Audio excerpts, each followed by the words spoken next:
quinta-feira, o Supremo Tribunal Federal retomou um julgamento polêmico. Vai decidir se o porte de maconha para consumo próprio aqui no Brasil deixa de ser crime. Dos 11 ministros, 3 já votaram, todos a favor da liberação. Precisamos pensar esse problema com alguma dose de originalidade, de criatividade e de ousadia. Tá vendo aquele nome ali, ó? Francisco Benedito de Souza? É por causa deste homem que o julgamento está acontecendo. O Francisco é um ex-presidiário que, quando ainda estava na cadeia, foi pego com 3 gramas de maconha dentro da cela e, por isso, foi condenado a 2 meses de serviço comunitário. E ele falou ao Fantástico. Eu apelei na hora, não achei justo ser condenado por causa de uma grama de maconha, 2 gramas, 3 gramas de maconha. Olha, ele nem sabia que o caso tinha chegado tão longe. O doutor, o meu defensor público, que é o doutor Leandro, né, foi e levou para frente a minha apelação até a última instância. Enquanto o debate segue quente aqui no Brasil, os repórteres Álvaro Pereira Júnior e Marcelo Benincasa foram conhecer a realidade do primeiro país a legalizar a maconha, um vizinho nosso. A turma do Matias fuma e fuma e fuma. O Juan e a Laura distribuem e fumam. A Ana planta e fuma. E o imigrante brasileiro Fábio, que quer ganhar dinheiro, também fuma. Desde os 14 anos de idade e direto. Todos unidos pela maconha. Nenhum está cometendo crime. Aqui pode. Aqui é o Uruguai. Nossa viagem por este país, menor que o Rio Grande do Sul, com 3.200.000 habitantes, começa no município de Maldonado, bem perto de um balneário muito conhecido. Do lado de fora é uma casa comum, aqui num subúrbio de classe média de Punta del Este. Mas se a gente for lá dentro, a gente vai ver que não é exatamente uma casa como qualquer outra. Quando a gente vai chegando perto, já sente até um cheiro. Aqui é um clube de maconha. Matias, o que vocês estão fazendo agora é legal? Correto. Sim, perfeitamente legal. Nós fornecemos para 45 sócios que todos os meses vêm buscar 40 gramas de maconha cada. A história da maconha no Uruguai tem uma data-chave, 10 de dezembro de 2013. Nesse dia, por uma votação apertada, 16-13, o Senado aprovou a lei regulamentando a cannabis, que é o nome científico da planta. A iniciativa foi do governo do então presidente José Mujica. Ele explicou assim. O que a gente vinha fazendo em matéria de repressão às drogas não deu resultado. Não se pode tentar mudar fazendo sempre a mesma coisa. Fazendo sempre o mesmo. O sociólogo Júlio Calçada comandou o processo. O objetivo central era tirar poder do narcotráfico. No Uruguai, o tráfico fatura cerca de 40 milhões de dólares e 90% dos usuários usam praticamente só a maconha. A lei determina controle total do Estado. Até o preço, cerca de R$ 4,00 por grama, é fixado pelo governo. Se o nosso objetivo é competir com o mercado negro, então a maconha não pode passar de certo preço. Estes são os 3 principais pontos da lei. Para quem tem mais de 18 anos e se cadastrar, ela libera o plantio. São até 6 pés que estejam florescendo. Permite a criação de clubes, que podem plantar até 99 pés. São no máximo 45 sócios e cada um pode receber até 40 gramas por mês. Libera a venda em farmácias, com receita médica, de maconha plantada por empresas escolhidas em licitação. Essa última etapa ainda não foi posta em prática. Começamos a licitação em 31 de agosto do ano passado. Agora estamos na última fase. Mas o plantio caseiro e os clubes de maconha, apesar de toda a burocracia do governo, já estão funcionando. Matias que o diga. Temos um escritório para atender aos sócios e temos as áreas de cultivo. E na garagem da casa tem uma outra surpresa, que a gente abre a porta e vê que é aqui onde ficam as plantas. Entre cultivadores registrados e sócios de clubes, são cerca de 3.000 pessoas. Já nas ruas, não é comum ver gente consumindo, apesar de a lei permitir a posse de até 40 gramas. Hoje é feriado no Uruguai. A gente vem a um lugar super movimentado de Montevidéu, aqui à beira do Rio da Prata. Estamos andando aqui há um tempão e não encontramos nenhum uruguaio fumando maconha. Encontramos só uma pessoa, mas não era do Uruguai. Era um turista brasileiro de Salvador que pediu que a gente não o filmasse com um cigarro de maconha na mão. Mas neste clube de maconha de Montevidéu, ninguém se esconde. Juan e Laura formam um casal de veteranos da causa da cannabis. Em 2007, ele chegou a ficar 11 meses preso por plantio ilegal. O que a cadeia me deu foi essa rebeldia. Antes eu não mostrava o rosto por medo de ficar marcado como ativista. Só que eles acabaram me marcando como delinquente. Agora, ele planta sossegado. Tudo começa aqui, nessa sala das plantas-mães, onde elas ficam nessa luz amarela, em condições controladas de temperatura e umidade. As plantas-mães são clonadas e dão origem a isso aqui. Uma plantação com 86 pés de maconha. As etapas seguintes estão no andar de baixo, a gente vai mostrar também. Depois que as flores são colhidas, elas vêm para cá, para secagem. Isso aqui é só flor. Não tem galho, não tem folha, porque o THC, a substância ativa, está concentrada nas flores. Depois que está tudo seco, cada sócio do clube tem direito a 4 sacos como esse aqui. Cada saco tem 10 gramas, são 40 gramas por mês por sócio. Entrar para um clube de maconha não é barato. Mais de R$ 1.500 de matrícula, mais uma mensalidade de cerca de R$ 300.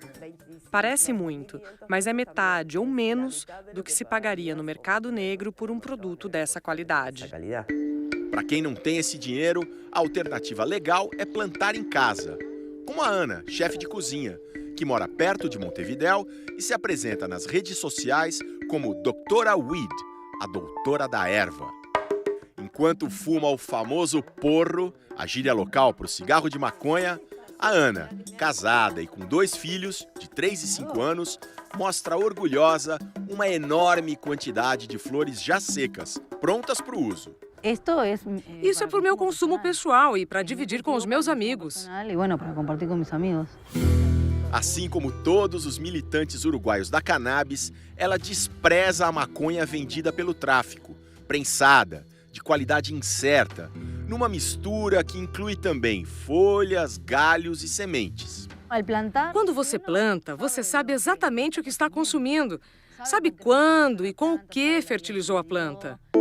Mas nem tudo é tão simples. Este psiquiatra brasileiro critica o modelo uruguaio por não incluir programas de prevenção, educação e tratamento. Ele estuda a maconha há 20 anos e explica. A maconha ela tem mais do que 400 substâncias. Dessas 400 substâncias, em torno de 80 elas agem no cérebro. Dessas 80 que atuam no cérebro, 2 são as mais conhecidas e importantes. O THC, tetrahidrocannabinol, é o que dá o chamado barato. E o canabidiol, CBD, tem uso medicinal. Vem dando resultado para aliviar convulsões, mal de Parkinson e até alguns sintomas do câncer. O canabidiol e o THC, apesar deles terem uma estrutura química muito parecida, eles têm efeitos muito opostos. Quando uma pessoa fuma cannabis, as substâncias chegam primeiro ao pulmão. Depois são logo absorvidas pelo sangue e daí levadas até o cérebro. O THC se encaixa como uma peça de quebra-cabeça nos chamados receptores das células nervosas. As alterações de consciência variam, mas em geral incluem sensação de relaxamento, dificuldade para se movimentar e pensar, mudança de humor, perda da memória e da noção de tempo. A plantadora Ana, que conhece bem essas sensações, deveria, teoricamente, ter se registrado no governo. Teoricamente. Com a nova lei, você se sente mais segura? Não, e é por isso que eu não me registro. Uma explicação para o receio dela é que ainda está vivo na memória dos uruguaios um período brutal de repressão. De 1973 a 85, o país viveu uma ditadura. Nessa época existia um grupo guerrilheiro de combate ao regime, os Tupamaros. E um de seus principais líderes era José Pepe Mujica. Capturado, ele passou 15 anos preso.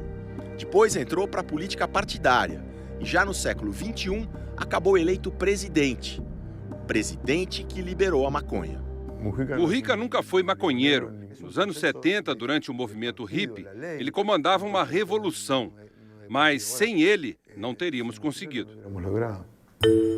Entre os mais velhos, esse passado de terrorista e a fama de defensor da cannabis não descem bem.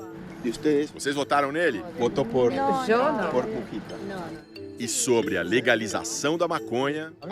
É um despropósito. Pelo mesmo centro de Montevidéu, onde os aposentados criticam o ex-presidente guerrilheiro, circula esta figura. O empresário carioca Fábio Bastos. Ele se mudou para cá assim que a lei foi aprovada. O Uruguai abriu uma janela, criou uma oportunidade para que empresários, pessoas começassem a ter esse contato legal com a cannabis. Ele ganha vida com uma empresa de apetrechos canábicos. A seda, o papel para fumar, os isqueiros eletrônicos, os vaporizadores. Produtos como os do Fábio são vendidos por um comércio especializado. Agora a gente não está nem na capital, nós estamos no interior, numa cidadezinha perto de Punta del Este. E uma dessas lojas está aqui.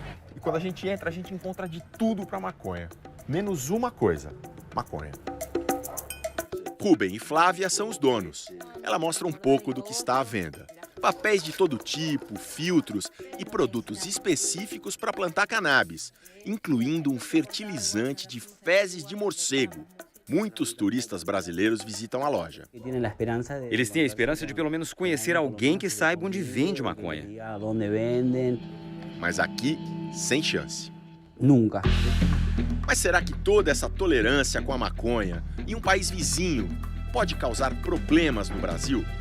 Nós fomos até a fronteira do Chuí, extremo sul brasileiro. Do lado de lá fica o Brasil. Do lado de cá da avenida, sem nenhuma separação, já é Uruguai. E olha o que a gente encontra rapidinho. Clube da Cannabis. Fica dentro dessa galeria, pouquíssimos metros da fronteira. E olha o que a gente encontra. Plantas de cannabis. 50 metros para o lado de lá, daria cadeia. Do lado de cá não tem problema, tá liberado, aqui é Uruguai. Aqui os brasileiros também aparecem querendo comprar alguma coisinha a mais. O vendedor uruguaio até aprendeu português. Eles acham que aqui se vende maconha e não se dão conta que isso aqui é um monstruário. E vende ou não? Não, nem a pau. Turista não pode comprar maconha nem nas lojas, nem em lugar nenhum. A lei só liberou plantar e ser sócio de clubes para uruguaios e estrangeiros com residência permanente. Nós tentamos ao máximo impedir o turismo da maconha, porque temos uma fronteira flexível e não queríamos causar problemas para o Brasil ou para a Argentina. Na fronteira aberta do Chuí, o comandante da Brigada Militar está tranquilo. Este fato não foi preponderante para que aumentasse o uso da droga do lado do Brasil. Por aqui, dos dois lados, o problema mais sério é o crack, uma droga mais devastadora. Mas o médico brasileiro Alexandre Cripa alerta. Não é porque a maconha é menos perigosa que ela não tem seus riscos. A maconha ela não é uma substância inócua. Pessoas com transtornos psiquiátricos, jovens, até um período de maturação cerebral, em torno de 24, 25 anos, têm uma propensão muito maior de desenvolver no futuro problemas físicos, problemas de transtornos do humor. O uso constante e de longo prazo pode causar danos, como mostra este artigo recente, publicado numa revista muito importante por uma das pesquisadoras mais respeitadas do mundo. Quando mais cedo a pessoa começar a usar, maior a chance de causar dependência e prejuízo no funcionamento cerebral. Juan, o veterano militante, diz que sabe dos riscos, mas que a maconha ilegal é ainda pior. O produto dos traficantes faz mal, está adulterado e vem manchado de sangue. Ninguém quer isso na sua consciência. Segundo o governo, 9,3% da população admitem ter usado maconha nos últimos 12 meses. Em 2011, antes da lei, eram 8,3%. Apesar da subida, é o menor aumento dos últimos 14 anos. Começamos esse processo há mais de um ano e o mundo não acabou. Ainda temos muito a aprender e temos que ser, acima de tudo, sensatos. O tempo vai dizer se o Uruguai está no caminho certo.